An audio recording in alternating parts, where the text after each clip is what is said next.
I need to tell you something important. I'm leaving you for someone else. The words sliced through the ambient noise of Le Jardin, the five-star French restaurant, where we were celebrating our 20th wedding anniversary. My husband Thomas had chosen this moment, surrounded by candlelight, expensive wine, and curious diners at nearby tables, to deliver his carefully rehearsed speech. I stared at him across our half-eaten creme brulee desserts. Thomas Montgomery, the man I had stood beside through law school, 3 relocations, and the raising of 2 children, now looked at me with a strange mixture of defiance and relief. My name is Eleanor Blackwood. I am 49 years old, and until this moment, I had believed my marriage was entering its comfortable golden years. Our daughter Zoe had just started medical school, and our son Ryan was in his senior year of high school. After decades of putting everyone else first, I had finally restarted my photography career 6 months ago, renting a small studio downtown. Eleanor, did you hear what I said? Thomas prompted, his expression a study in practiced concern. He wanted a response, tears, pleading, perhaps a scene that would justify his betrayal. Instead, I smiled and reached for my purse. I heard you perfectly, I replied, my voice remarkably steady, and I've prepared something for you.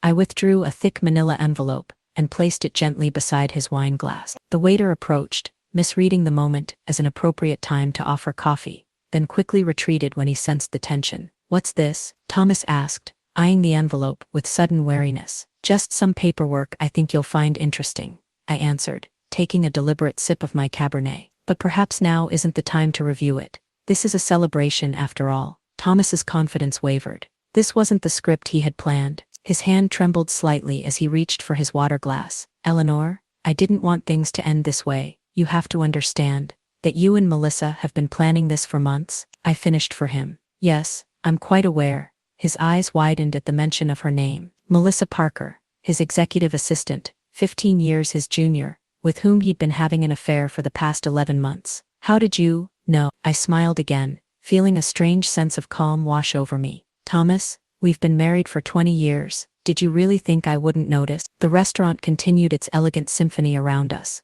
Waiters gliding between tables, the soft clink of fine china, murmured conversations, but at our table, time seemed suspended. I think I'll go now, I said, standing and smoothing my black cocktail dress. Happy anniversary, Thomas.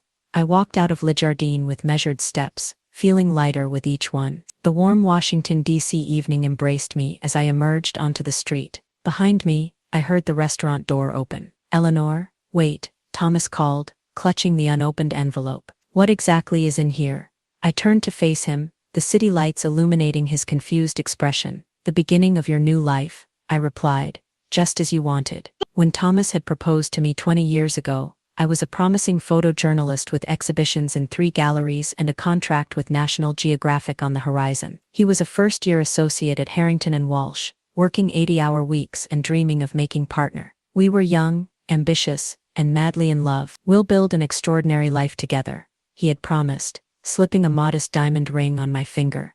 And we did build a life, just not the one I had imagined. My career took a back seat to his rising star. I became pregnant with Zoe shortly after our wedding, and instead of traveling to Tanzania for my National Geographic assignment, I was decorating a nursery in our Georgetown townhouse. I told myself it was temporary. After the children were older, I would return to my passion. But Thomas's career demanded relocations, first to Boston, then Chicago, and finally back to D.C. Each move disrupted any momentum I managed to build professionally. Meanwhile, Thomas flourished, eventually becoming partner at one of the capital's most prestigious law firms. He handled high-profile corporate cases, rubbed shoulders with senators and diplomats, and gradually transformed from the idealistic young man I married into someone more polished, more calculating. I adapted, as wives often do.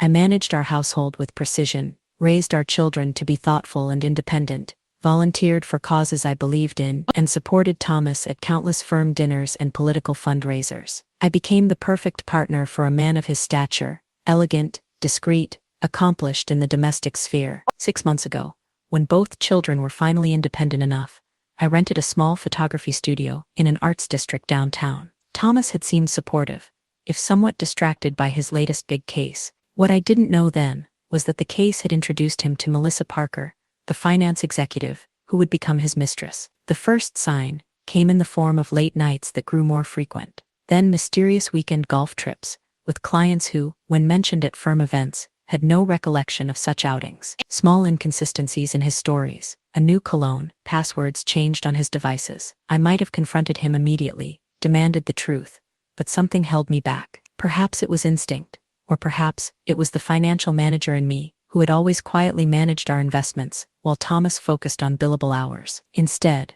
I began investigating discreetly. I documented unusual expenses on our credit card statements. I noted the times his phone location didn't match where he claimed to be. I even hired a private investigator, an old friend from my photojournalism days, who owed me a favor. What I discovered went beyond an affair. Thomas and Melissa had opened a joint investment account. They had toured properties in Napa Valley. They had consulted with a financial advisor about how to minimize the impact of, ironically, a potential divorce settlement. Most damning of all, Thomas had been systematically moving funds from our joint accounts into offshore investments that he believed I couldn't trace, but he had underestimated me. During our 20 years together, while he saw me as the supportive wife, I had been quietly managing our family investments with a skill that had grown our net worth considerably more than his law partner's salary alone could have achieved. Thomas had forgotten, or perhaps never truly appreciated, that before I became Mrs. Montgomery, I was Eleanor Blackwood, summa cum laude from Wharton, with a degree in finance, who had chosen photography not because I couldn't succeed in business,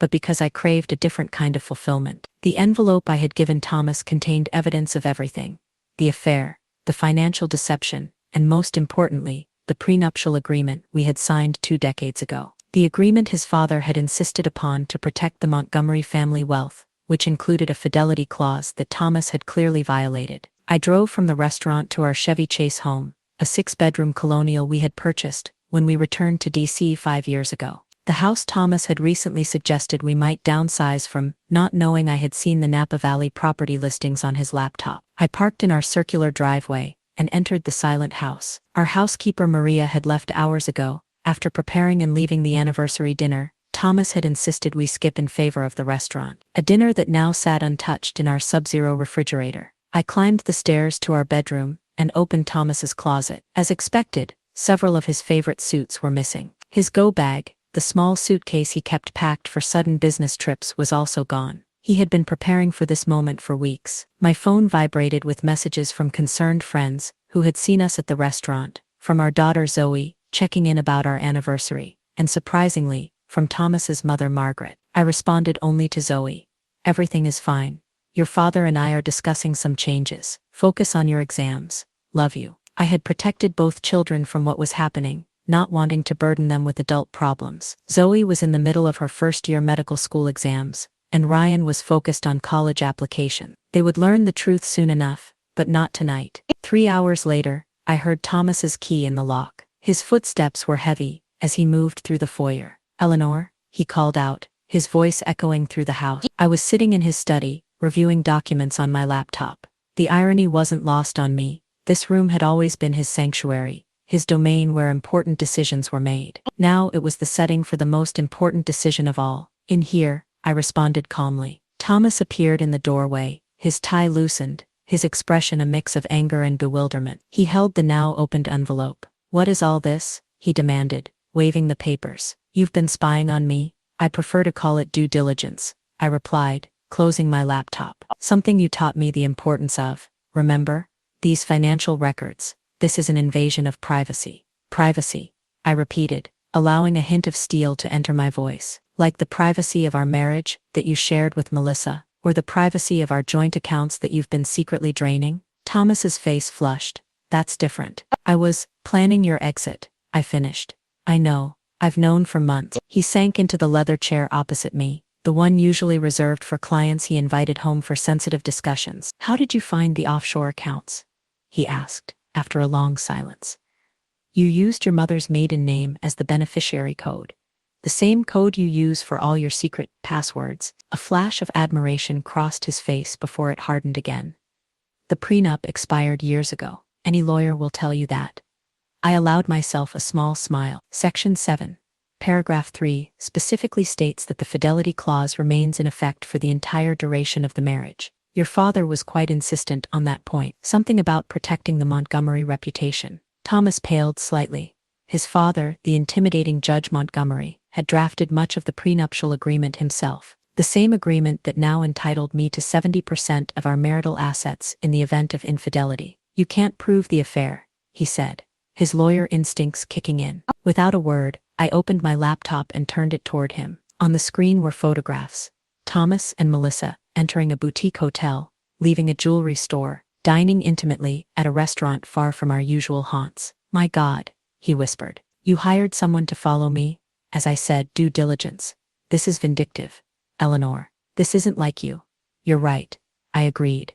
The Eleanor you knew wouldn't have done this. But then, the Thomas I knew wouldn't have betrayed our 20 years together. His phone buzzed insistently. He glanced at it, grimaced and silenced it. Melissa, no doubt, wondering why he hadn't arrived at whatever rendezvous point they had arranged for after his grand exit. I've filed for divorce, I continued. The papers will be served to your office tomorrow morning. I've also frozen our joint accounts and submitted documentation to the court about the funds you've been diverting. Thomas stared at me, a newfound wariness in his eyes. This confrontation wasn't proceeding as he had planned. The meek acceptance he had expected was nowhere to be found. Where will I go? He asked, sounding genuinely lost for the first time in our conversation. I believe Melissa has a lovely condo in Adams Morgan, I replied, though it might be a step down from what you're accustomed to. Thomas stood abruptly. I need to make some calls. Of course, I said. You'll find your overnight bag already packed by the door. I took the liberty of including your toiletries and medications. He paused, uncertainty crossing his face. The children will be told tomorrow, I said firmly. I'll speak with them first, but you're welcome to call them afterward. As Thomas headed for the door, he turned back. I didn't mean for it to happen this way. Few people do, I responded. But we all make choices, Thomas. And now we live with them. After he left, I moved through our silent house, turning off lights, locking doors, the nightly routine I had performed for 2 decades. But tonight, each action felt like closing a chapter. When I reached our bedroom, I removed my anniversary dress and hung it carefully in the closet. It would be donated tomorrow, along with other remnants of my life as Mrs. Thomas Montgomery. My phone rang, Zooey, calling from her apartment near Johns Hopkins Medical School. Mom, is everything okay? Your text seemed weird. I took a deep breath. Everything will be okay, sweetheart. Your father and I are separating. We can talk more tomorrow, after your exam. A sharp intake of breath.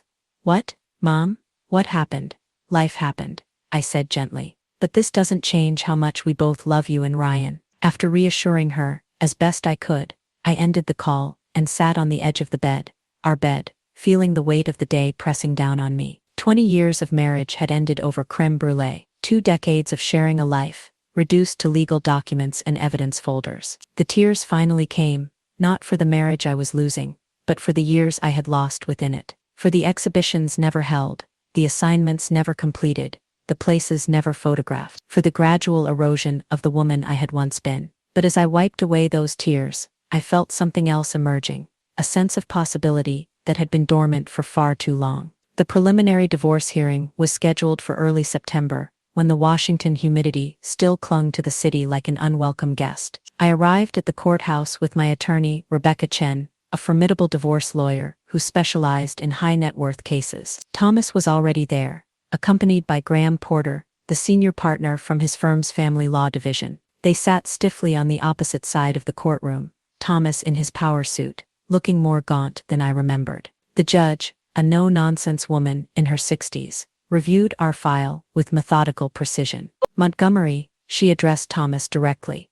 Your counsel has filed a motion to dismiss the financial disclosure requests, arguing they're excessive. Given the evidence Mrs. Montgomery has already submitted regarding hidden assets, I'm denying that motion. Thomas whispered urgently to his attorney, who looked increasingly uncomfortable. Furthermore, the judge continued, the prenuptial agreement appears valid and enforceable, particularly regarding the fidelity clause. Unless you have evidence to contest the documented infidelity. Graham Porter stood.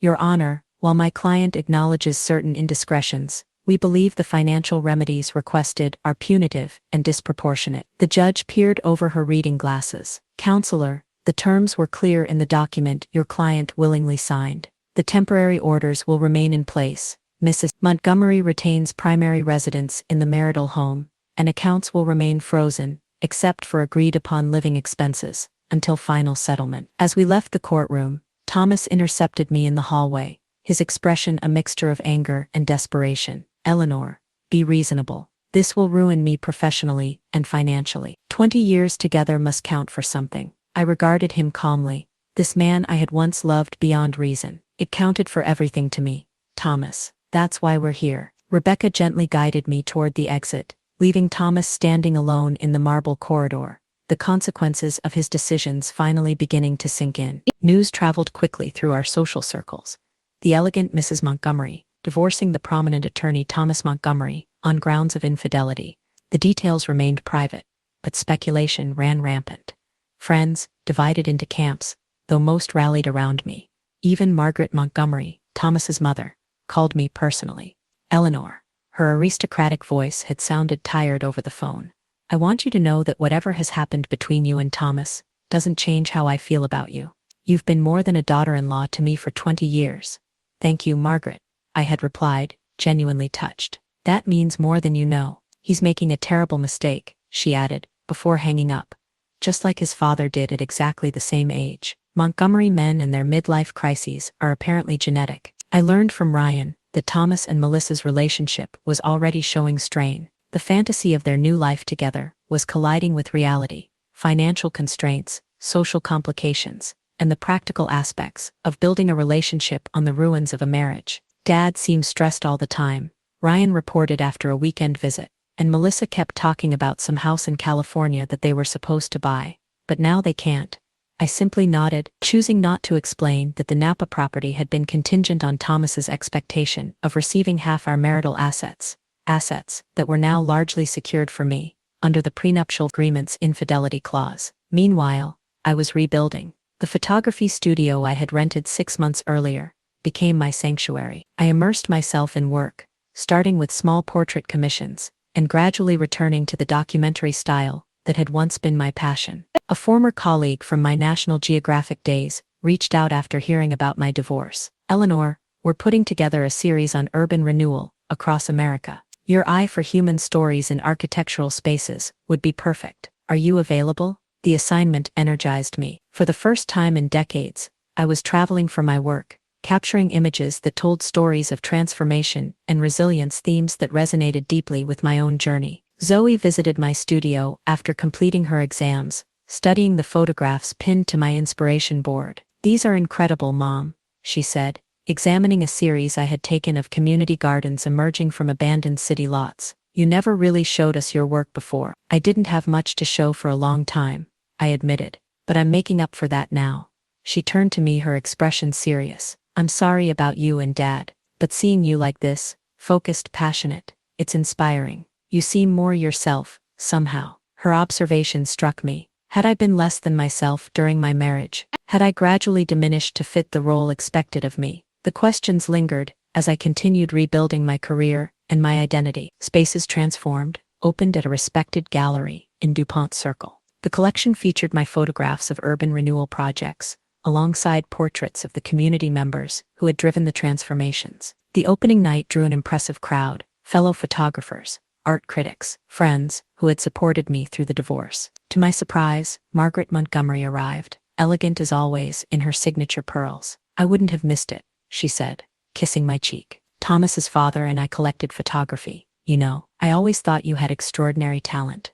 You never mentioned that, I responded, genuinely surprised. She sighed. There are many things I should have said over the years. Perhaps I was too busy playing the role expected of me as Judge Montgomery's wife. Her words echoed my own reflections too closely to be coincidental. The Montgomery women, separated by generation, but united by similar experiences. The exhibition was a critical success. A prominent art magazine featured my work, describing it as intimate yet universal, capturing moments of authentic transformation. 3 other galleries requested to show the collection after its DuPont Circle run. Most significantly, National Geographic offered me a contract for a year-long project documenting community-led environmental initiatives across North America. The final divorce hearing fell on a crisp October morning, almost exactly 6 months after that fateful anniversary dinner. Thomas arrived, looking markedly different from the confident attorney who had delivered his rehearsed exit speech at Le Jardin. The strain of the past months showed in the new lines around his eyes, in the slightly less perfect tailoring of his suit. We barely spoke directly, leaving the proceedings to our attorneys. The judge approved the settlement based largely on the prenuptial agreement's terms. I retained our Chevy Chase home, 70% of our investments, and full ownership of the art and photography collection we had built together. Thomas received his law firm partnership shares, his personal accounts, minus the funds he had attempted to hide, and the vacation property in Maine that held little sentimental value for either of us. As we prepared to leave the courtroom, Thomas approached me one last time. "The National Geographic contract, congratulations," he said, his voice lacking its usual authority. "You deserve it." "Thank you," I replied simply. "I never really supported your career, did I?" he asked, a rare moment of self-reflection. "Even at the beginning." "No," I acknowledged, "but I allowed that to happen. We both made choices." He nodded slowly. "Melissa and I, it's over. Has been for weeks. You probably already knew that." I had heard rumors, but chose not to respond. "I keep wondering when everything changed between us," he continued. "When we lost our way. Perhaps we never found it to begin with," I suggested gently. "We built a life that looked perfect from the outside, but it wasn't authentic to who either of us really was." The insight seemed to strike him. "You might be right." He hesitated, then added, "The children, they're adjusting. They're resilient," I assured him, "and they still need both their parents, just in a different configuration now." As Thomas walked away, I felt no triumph, no vindication, just a quiet certainty that I was finally on the right path. 1 year after our separation, my life had transformed in ways I could never have predicted. My photography career was flourishing, with exhibitions in New York, Chicago, and San Francisco. I had downsized from our large Chevy Chase home to a light-filled loft in a converted factory building, where I could live and work in a space that truly reflected who I was. Zoe was thriving in medical school, and Ryan had started college at NYU, studying film production, a creative path he might never have pursued if he hadn't seen me reclaim my own artistic ambitions. Thomas and I maintained a civil relationship, primarily for our children's sake. He had eventually found his footing again professionally, though friends said he was more reflective, less driven by status and appearances. Margaret Montgomery and I still met monthly for lunch, our relationship having evolved into an unexpected friendship. On a cool autumn evening, as I prepared for my next photography expedition to the Pacific Northwest, I found myself reflecting on the journey of the past year. The woman who had sat across from Thomas at Le Jardin, hearing those devastating words, could never have imagined the freedom and fulfillment that lay ahead. That night had felt like an ending, the collapse of everything I had built my life around. Instead, it had been the beginning of reclaiming the woman I was always meant to be. The envelope I had handed Thomas hadn't just contained evidence of his betrayal, it had contained the key to my liberation. In securing my financial future, I had rediscovered something far more precious: my vision, my voice, and my true self. The photographs that now filled my portfolio weren't just images of spaces transformed, they were testaments to my own transformation. I had once believed that my greatest accomplishment was creating the perfect life for my family. Now I understood that my greatest accomplishment was finding the courage to create an authentic life for myself, one frame at a time.